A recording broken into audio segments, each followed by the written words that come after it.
Sebenarnya, saya sebahagian Illuminati. Saya dah join dorang 10 tahun. Are you serious? I'm a proud member of the Illuminati. Why so serious?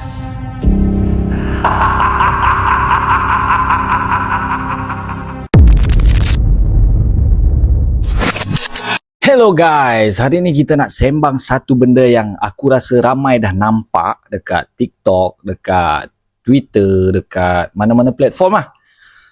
Isu berkaitan dengan space dollar yang tiba-tiba viral sebab dikaitkan dengan Freemason. Ada yang kata dia ahli Illuminati, ada yang siap buat teori konspirasi sendiri. Tapi persoalan dia sekarang, benda ni real ke atau sebenarnya kita semua kena game? Hari ini aku nak borak santai, kita breakdown satu persatu based on apa yang keluar dekat media tempatan. So cerita dia start bila netizen perasan space dollar pakai cincin yang dikaitkan dengan simbol Freemason. Dan macam biasalah guys, internet ni kan cepat gila merebak kan. Terus keluar teori, dia ni ahli Freemason ke? Dia ni ahli Illuminati ke? Kenapa tiba-tiba pakai cincin simbol pelik-pelik kan? Benda ni terus viral tapi yang menariknya Space Dollar sendiri tampil bagi penjelasan. Dalam satu perkongsian dia kata semua tu sebenarnya hanyalah strategi marketing. Yes, only marketing. And then menurut laporan media tempatan, dia sendiri mengaku yang isu cincin Freemason tu adalah satu eksperimen pemasaran. So dia siap cakap korang semua kena tipu bro. Lebih menarik lagi dia guna teknik yang dipanggil narrative building, social media manipulation and juga seeding. Okay, maksud dia dia tanam cerita sikit-sikit biar netizen sendiri yang bagi teori. Dan benda ni bukan dibuat random tau. Dia dah plan berbulan-bulan lah. So cincin tu sebenarnya dia dah beli lama tapi sengaja tak di highlight kan. Lepas tu dia slowly dia dropkan hint kan. Hint macam ni kan. And kebabum viral. Yang paling gila, bajet dia cuma sekitar RM29 je guys. Tapi hasil dia, nama dia jadi antara carian trending yang paling banyak dekat Google So ini memang contoh real power of storytelling dekat social media guys. Assalamualaikum semua. Kebelakangan beberapa hari ini, saya tengok di dalam social media viral teruk tentang cincin ini. This is a Freemason ring, ataupun some of you know as Illuminati. Saya nak berterus terang kepada korang semua. The truth is, korang semua tertipu. I'm going to pick this up balik sebab nak buat-buat tadi macam macho buangan, acah-acah hero terakhir. Tetapi saya nak explain sikit pasal cincin ini dan apa yang berlaku di dalam dunia media ya. Tahu tak anda, influential people in all parts of the world buat perkara seperti ini, plant seeding ataupun social media manipulation ataupun narrative building untuk exposekan brand mereka dengan cara yang sangat unconventional. Apa yang kebanyakan orang tidak tahu adalah cincin ini telah dibeli 7 bulan lepas.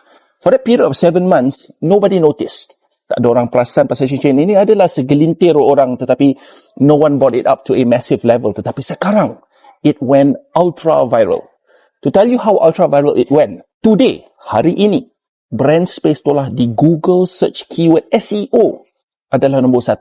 Berapakah bajet kita untuk buat marketing ini? RM29. How did we do it? Ini adalah brand Space Dollar. Bila kita bina naratif, satu benda kita buat, seeding. Seeding bermaksud dalam semua video Space Dollar, dalam hampir semua gambar-gambar saya, rakan-rakan akan nampak cincin itu dan saya buat ini. Betul tak? Number 2, kita buat fake profile untuk marketkan the ring. Kebanyakan fake profile yang korang nampak di dalam social media, it's all us. Okay rakan-rakan, I've done my explanation pasal the Freemason ring and the lies that everybody's been spreading. I hope you guys enjoy the little show yang kita dah usahakan untuk 7 bulan. Now comes the fun part. Dalam jangka masa yang terdekat ini, kita akan adakan Space Dollar Masterclass. Tetapi ini catered kepada hanya 30 orang. I'm going to teach you A to Z tentang bagaimana kita bina social media presence kita. Macam mana kita sendiri dengan our own results, ya, bukan made up result, our own result, boleh dapat 500 juta view sebulan. 71% daripada Mak Saleh dan the outstanding daripada Malaysia. Yes, Space Dollar dibahagi kepada 2 bahagian, bahasa Melayu dan English. On top of that, we are going to teach you A to Z daripada rangka, cara produksi, cara buat konten yang engaging dan cara buat konten that genuinely hits the people heart. Ini termaksud social media manipulation yang aku tahu ramai sangat-sangat nak tahu. Okey, sekarang kita fikir kenapa orang cepat sangat percaya pasal benda-benda macam ni. Jawapan dia simple je guys. Sebab Freemason ni dah lama jadi topik misteri dalam Malaysia ni. So banyak yang dah salah faham. Contohnya dulu pernah ada satu kes page Freemason kena serang netizen sebab letak kalimah sensitif dalam posting diorang. So ramai yang anggap benda ni tak kena dengan budaya tempatan. Akhirnya post tu dipadam selepas diorang kena kecam lah. Selain daripada tu, ada juga laporan lama yang kata Freemason ni sering disalah faham sebagai kumpulan rahsia jahat. Padahal ada pihak dalam organisasi tu diorang cakap diorang ni adalah pertubuhan sosial yang buat kerja kebajikan je guys. Tapi sebab misinformation, orang jadi takut atau salah tafsir.